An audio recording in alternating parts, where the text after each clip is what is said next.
अस्सलाम वालेकुम। अगर आपकी भी चप्पल टूट चुकी है और आप उसको घर पे ही रिपेयर करना चाहती हैं, वो भी बिल्कुल ज़ीरो कॉस्ट पर, तो आज आप बिल्कुल ठीक वीडियो पे आई हैं। ऐसी ज़बरदस्त zero cost per tip share करने जा रही हूँ। अगर छिपकलियों ने किया हुआ है परेशान, तो एक किचन से सिर्फ चंद चीज़ें ले लीजिए और ये कमाल का स्प्रे बना लीजिए। घर से बाहर जाना चाह रहे हैं और गोल्ड की ज्वेलरी को सेव करके रखना चाह रहे हैं, तो ज़बरदस्त सी 2 टिप्स मैं आपके साथ शेयर करूँगी। और अगर आपने भी कॉफ़ी के मग या चाय के मग कुछ दिनों से इस्तेमाल नहीं किए हैं और ऐसे ज़िद्दी किस्म के दाग धब्बे बैक साइड पर और अंदर आपको नज़र आ रहे हैं, तो ज़बरदस्त सी टिप होगी इस हवाले से। बिस्मिल्लाहिर्रहमानिर्रहीम। Welcome to AMT Hacks YouTube channel. आज की वीडियो में जो सबसे पहली टिप मैं आपके साथ शेयर करने जा रही हूँ, वो इस तरह के ज़िद्दी किस्म के दाग धब्बों के हवाले से है। चाहे चाय के हों, चाहे वो कॉफ़ी के हों या ग्रीन टी के हों, किसी भी चीज़ के ये ज़िद्दी से दाग हों, तो इनको मिनटों सेकंडों में आप क्लीन कैसे कर सकती हैं। और साथ के साथ अगर कप की बैक साइड पर भी आपके बहुत ज़्यादा डस्ट, मिट्टी और स्टेन्स हैं और काफ़ी दिनों से आपने इनकी डीप क्लीनिंग नहीं की है, तो ज़बरदस्त सी टिप है, वो भी बिल्कुल ज़ीरो कॉस्ट पर। सिर्फ़ और सिर्फ हम एक चीज़ लेंगे, वो भी आपके घर में हर वक्त मौजूद रहती है, और उसके साथ जो है वो आपने इसकी क्लीनिंग कर लेनी है। यहाँ पर सबसे पहले आपने थोड़ा सा गर्म पानी ले लेना है। दोनों कप या जितने भी कप, मग, गिलास जो भी आपने क्लीन करना हो, सब के अंदर थोड़ा थोड़ा गर्म पानी डाल दीजिए। उसके बाद वही टूथपेस्ट जो आप घर में इस्तेमाल करती हैं, वो आपने यहाँ पर लेनी है। लेकिन एक बात का ख्याल रखिएगा, यहाँ पर आपने जेल पेस्ट बिल्कुल भी नहीं लेनी है। आपने प्लेन टूथपेस्ट लेनी है, चाहे जिस मर्ज़ी ब्रांड की हो, जिस मर्ज़ी क्वालिटी की हो, इससे कोई फ़र्क नहीं पड़ता है। आपने सिर्फ़ और सिर्फ जो है वो टूथपेस्ट लेनी है, और उस जेल फॉर्म में ना हो, वैसे पेस्ट हो। उसके बाद कोई स्पंज ले लें या स्टील स्क्रबर ले लें, उसके साथ अच्छे से अंदर से रब करें। कोई साबुन, कोई डिशवॉश लिक्विड, कोई सर्फ, कोई काला तेल, कोई बेकिंग सोडा, कुछ भी आपको डालने की ज़रूरत नहीं है। सिर्फ़ और सिर्फ पेस्ट डालें, गर्म पानी डालें और उसको स्क्रब कर दें। बैक साइड से भी, अंदर से भी, साइडों से भी, हैंडल भी, हर चीज़ जो है वो आपकी बड़ी ज़बरदस्त क्लीन हो जाएगी। बिल्कुल ऐसी शाइन आएगी जैसे अभी अभी आप न्यू कप परचेज़ करके लाई हैं। एक कप भी मैंने आपके सामने क्लीन किया है, आप यकीन कीजिए बिल्कुल ऐसी इसमें शाइन आई थी कि बिल्कुल ये नया लग रहा था। अच्छा, यहाँ पर जो आपने इसकी डंडी है, जो इसका हैंडल है, उसकी क्लीनिंग के लिए जो है वो आप ये ब्रश इस्तेमाल कर सकती हैं, क्योंकि इसकी जो है वो बारीक बारीक से कोने होते हैं, तो वो वहाँ पर आपका ना तो स्पंज जाएगा ना हाथ जाएगा, इसलिए उसके लिए आप जो है वो टूथब्रश इस्तेमाल कर सकती हैं। सेम इसी तरीके को फॉलो करते हुए मैं दूसरे मग की भी क्लीनिंग करने जा रही हूँ। यकीन कीजिए इन मग को जो है वो मेरे काफ़ी साल हो चुके हैं, और आप मेरी वीडियोस में भी अक्सर इन कप्स को, मग्स को देखती हैं, लेकिन ये बिल्कुल ऐसे ही चमकदार और साफ़ सुथरे रहते हैं, क्योंकि मैं कुछ दिनों के बाद ही इनकी इस तरह से डीप क्लीनिंग कर लेती हूँ और इनकी शाइन जो है वो बिल्कुल भी मांद नहीं पड़ती है। तो आपने भी एक दफ़ा अपने पुराने से पुराने कप, ग्लास, मग पर यह टिप ट्राई करनी है। रिज़ल्ट देखकर आप हैरान हो जाएंगी। ये सेकंड मग भी हमारा जो है वो बिल्कुल अच्छे से क्लीन हो चुका है। ये भी इसकी बैक साइड में कर रही हूँ, क्योंकि यहाँ पर अक्सर स्टेन आ जाते हैं जब हम इसे बर्तनों वाले रैक में रखते हैं, तो कोई पानी का दाग धब्बा जो होता है, उसकी वजह से जो है वो स्टेन फिक्स होते जाते हैं, पक्के होते जाते हैं, अगर इनकी प्रॉपर क्लीनिंग ना की जाए। और ब्रश के साथ जब आप हैंडल की क्लीनिंग कर लेती हैं, तो आपके जो डंडी है पकड़ने वाली, वो भी शाइन करती है। अब ये कप और मग आपके सामने हैं, आप देख सकती हैं। पहले भी आपके सामने थे, अभी ये ड्राई नहीं हुए हैं, लेकिन फिर भी आप देख लें इनकी चमक, इनकी शाइन कैसे वो चमक रहे हैं। और बैक साइड पे भी आप देख सकती हैं कैसे इनकी बैक साइड भी क्लीन हो चुकी है, कोई स्टेन बाकी नहीं रहा है। गर्मियों में सबसे बड़ा मसला जो है वो छिपकलियों का हो जाता है। इन्हें देखकर जो है वो बहुत ज़्यादा गंदगी का भी एहसास होता है, लेकिन अगर ये छिपकली आपके किचन में हो तो जान अजाब आ जाती है, जब तक कि आपके किचन से जो है वो निकल ना जाए। तो आज मैं अपनी बहनों के लिए ऐसा ही एक स्प्रे बताने जा रही हूँ, जो कि बिल्कुल ज़ीरो कॉस्ट पर घर में मौजूद चीज़ों से आपने बनाना है। 2 चम्मच जो है वो यहाँ पर आपने कोकोनट ऑयल ले लेना है, और उसमें जो है वो 1 चुटकी के बराबर जो है वो आपने काली मिर्च का पाउडर डाल लेना है। 1 चुटकी ही आपने इसमें हल्दी का पाउडर डाल लेना है, और चंद जवे जो है वो लहसुन के कूट कर डाल लें, या इनको जो है वो छिलके समेत ऐसे ही आप चॉप करके डाल लें, आपकी मर्ज़ी, जैसे इजी लगे वैसे इनको इसके अंदर डाल दें। यहाँ पर छिपकलियों को ना तो काली मिर्च की खुशबू पसंद है, ना उनको हल्दी की खुशबू पसंद है, क्योंकि इनका एक स्ट्रॉन्ग सा अरोमा होता है, खुशबू होती है लहसुन की भी। ये सब खुशबुएं जो है वो छिपकली को नापसंद है। जब इन चीज़ों का हम स्प्रे करेंगे तो इनकी खुशबू की वजह से वो आपके किचन से, आपके घर से बहुत दूर चली जाएंगी, वो आपके मोहल्ले में भी नज़र नहीं आएंगी। इतनी उनको इन सब चीज़ों की खुशबू जो है वो नापसंद है। सिंपली अगर आप जो है वो सेफ्टी पिन में लहसुन को डालकर प्रो कर भी हैंग कर देती हैं, तब भी आपके किचन में छिपकली नज़र नहीं आएगी। अच्छा जी, ये मैंने इसको थोड़ी देर उबाला था, 2 से 3 मिनट अच्छे से इन सब चीज़ों का अर्क हमारा बन चुका है। अब उसको ठंडा करके हम स्ट्रेन कर लेंगे, स्प्रे बोतल में डालेंगे, पूरे किचन की वॉल्स पर, दरवाजे पर, कैबिनेट्स में, अपनी घर की एंट्रेंस पर, हर जगह पर इसको स्प्रे कर दीजिए और टेंशन फ्री हो जाइए, क्योंकि अब आपके घर में छिपकली नज़र नहीं आएगी।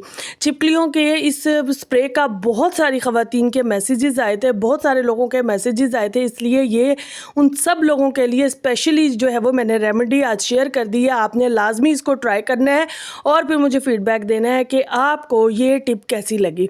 ये बहुत ही इफ़ेक्टिव और बहुत ही यूज़फुल है। चलिए जी, घर से दूर जा रहे हैं और अपनी गोल्ड की ज्वेलरी, डायमंड की ज्वेलरी को सेव करना चाहते हैं, तो मैं आपको एक छोटा सा तरीका बता दूं। आप अपने घर में ही इसको ऐसे छुपा कर जाएंगी कि चोर भी ढूंढना चाहेगा तो उसको भी ये ज्वेलरी नहीं मिलेगी। 2 तरीके आज मैं शेयर करने जा रही हूँ, दोनों ही बहुत ही यूज़फुल और बहुत ही इफ़ेक्टिव है। इन दोनों तरीकों के लिए आप जो है वो ज्वेलरी को किसी कपड़े में या किसी जो है वो शॉपिंग बैग में बांध कर जो है वो इकट्ठा एक जगह पे कर लें और उतने पैकेट्स बनाइएगा जितनी जो है वो स्पेस हो उस जगह पर, जितनी जो मैं आपके साथ शेयर करने जा रही हूँ। आपने क्या करना है, इस तरह से जो है वो मैंने गिराह नहीं दी है, क्योंकि जो मैं जहाँ पर इसको रखने जा रही हूँ वो बहुत ही थोड़ी सी जगह है और चोर वो जगह ढूंढ नहीं पाएगा, जान भी नहीं पाएगा, पहचान भी नहीं पाएगा। तो आपने करना क्या है, इस तरह से रबड़ बैंड चढ़ा लिया। लीजिए जनाब, आपके घर में भी ऐसा जो है वो ब्रश वाला झाड़ू होगा और आपने क्या करना है, इसको अगर खोलें तो इसके अंदर एक होल होता है और इस होल के अंदर जो है वो आपने इस पोटली को छुपा देना है और ऊपर हल्का सा जो है वो इस डंडे को फिक्स कर देना है, क्योंकि डंडा बहुत अच्छे से ऊपर फिक्स नहीं होगा क्योंकि हमने उसके अंदर ज्वेलरी रख दी है। हल्के से उसको उसके ऊपर जो है वो इस तरह से फिक्स कर दीजिए और इसको अपने स्टोर में या जिस भी जगह पर आपने झाड़ू रखे हुए हैं वहाँ पर इसको रख दीजिए। चोर आएगा भी, ढूंढते ढूंढते थक जाएगा, उसको ये ज्वेलरी आपकी नहीं मिलेगी। ऐसी कमाल की ये टिप मैंने आपके साथ शेयर कर दी है। अच्छा, अगर आप झाड़ू में नहीं रखना चाहती हैं तो वाइपर होता है आपके घर में और वाइपर के पीछे जो पाइप होता है उसमें भी इस तरह से स्पेस होती है, ये भी बड़ी ज़बरदस्त है। इस पाइप के अंदर भी आप जितनी चाहें ज्वेलरी को छुपा सकती हैं और चोर ढूंढते ढूंढते थक जाएगा, उसको जो है वो आपकी ज्वेलरी नहीं मिलेगी, चाहे आप इसमें डायमंड की ज्वेलरी ही क्यों ना छुपा लें। तो अब टेंशन फ्री होकर जो है वो इनमें से किसी भी चीज़ में अपनी ज्वेलरी को छुपा सकती हैं। अच्छा जी, अगर आपकी भी चप्पल टूट चुकी है और आपके पास टाइम भी नहीं है और आपको जल्दी में चप्पल भी चाहिए, तो आप घर पर ही इसको बिल्कुल ज़ीरो कॉस्ट पर रिपेयर कर सकती हैं। वो चीज़ें इस्तेमाल करने जा रही हैं जो आपके घर में हमेशा हर वक्त मौजूद रहती हैं। अच्छा, मेरी भी ये चप्पल काफ़ी दिनों से टूटी हुई थी, लेकिन मुझे टाइम ही नहीं मिल रहा था कि मैं इसको रिपेयर करवा सकूं, तो आज मैं खुद इसको रिपेयर करने जा रही हूं। किस तरह से करूंगी आपके सामने करूंगी। हमें मेडिसिन का खाली रैपर चाहिए और साथ में 2 हमें टैबलेट्स का पाउडर चाहिए, जो मर्ज़ी कलर का हो, वाइट ले लें, किसी भी कलर का ले लें। एक्सपायर हो तो बहुत अच्छी बात है, एक्सपायर ना हो तो वैसे भी आप 2 टैबलेट्स लें, उनका पाउडर बना लें। मैंने यहाँ पर एक्सपायर टैबलेट्स यूज़ की हैं। उसके बाद जो है वो आपने क्या करना है, जो आपने ये रैपर लिया है एक, उसका इस तरह से आपने छोटा सा हिस्सा ले लिया है अपने जूते के हिसाब का, उसको आपने जो है वो इस तरह से कील से सुराख कर लेना है और उसके बाद जो है वो इसको आपने अपने शूज़ पर इस तरह से फिक्स कर लेना है, जैसे मैं आपको करके दिखा रही हूँ। लीजिए जनाब, आपका आधा काम हो चुका है। अब आपने क्या करना है, अब आपको यहाँ पर जो हमने ये पाउडर बनाया है टैबलेट्स का, उसको भरना है और साथ में एल्फी के साथ जो है वो आपने इसको फिक्स करना है। यकीन कीजिए, ऐसा जूता आपका रिपेयर होगा कि जूता वैसे ख़त्म हो जाएगा, लेकिन यहाँ से इस जगह से अब टूटेगा नहीं। ऐसा ज़बरदस्त और कमाल का आपका जूता जो है वो अब रिपेयर होने जा रहा है। थोड़ा थोड़ा आपने इस तरह से टैबलेट का पाउडर जो है वो डालते जाना है। मैंने ये टैबलेट का पाउडर बना लिया था, पाउडर डालते जाना है और साथ में आपने एल्फी डालते जाना है। अच्छा, जब आप यहाँ पर एल्फी डालेंगी तो उसके थोड़ी सी जो है वो गर्म होगी, आपका हाथ भी गर्म हो सकता है, लेकिन आपने परेशान नहीं होना। ये एक कुदरती सा रिएक्शन है आपने जो है वो इसको इसी प्रोसीजर को 2 से 3 दफ़ा जो है वो रिपीट करना है। थोड़ी सी एल्फी लगाएं, थोड़ा सा जो है वो पाउडर डालें, उसके बाद जो है वो अच्छे से जब आपको लगे कि ये बहुत अच्छे से फिक्स हो चुका है तो आपने इसको जो है वो ड्राई होने के लिए छोड़ देना है। तकरीबन 10-1 मिनट लगेंगे, ये आपका ड्राई हो जाएगा।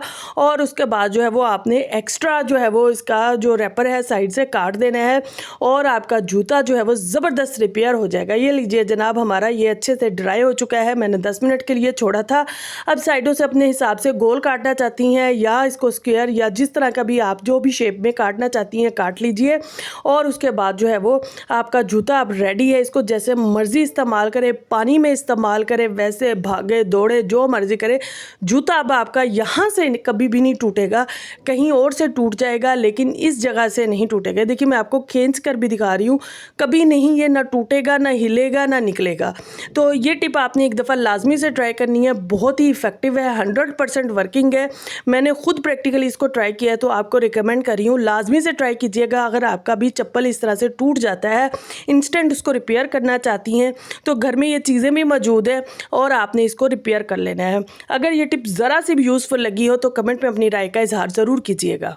अच्छा जी, रोलिंग पिन हर घर में यूज़ हो रही होती है। हम करते क्या हैं, या तो हम दिनों तक इसको वॉश नहीं करते हैं जिसकी वजह से इसमें बैक्टीरिया और जरासीम पैदा हो जाते हैं, या हम इसको हर रोज़ हर टाइम तीनों टाइम अगर रोटी बनती है तो तीनों टाइम इसको वॉश करते हैं, तब भी जो है वो इसमें जरासीम और बैक्टीरिया गीले रहने की वजह से जो है वो पैदा हो जाते हैं। तो आपने करना क्या है, इसकी हफ्ते बाद आपने क्लीनिंग करनी है, कम से कम हफ्ते बाद।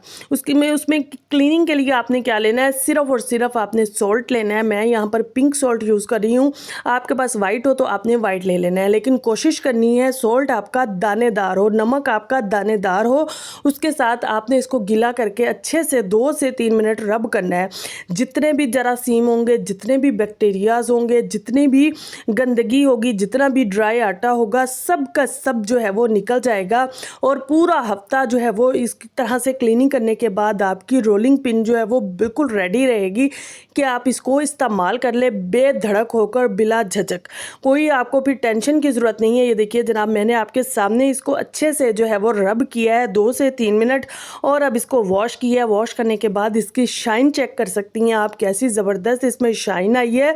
और उसके बाद जो है वो आपने हल्का सा सरसों का ऑयल लगा देना है और पूरा हफ्ता इसको यूज़ करें। हफ्ते के बाद दोबारा फिर यही प्रोसीजर रिपीट करें। आपका पेट कभी दर्द नहीं होगा, आपको पेट की कभी कोई बीमारी नहीं होगी, क्योंकि ये सारी बीमारियां जो है वो गंदी रोलिंग पिन की वजह से होती हैं।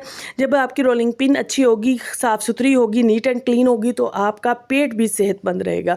मुझे इजाज़त दीजिए, इंशाल्लाह नेक्स्ट वीडियो में मुलाकात होगी कुछ नई टिप्स, ट्रिक्स और हैक्स के साथ। Take care, bye bye, thank you very much, खुश रहें, आबाद रहें।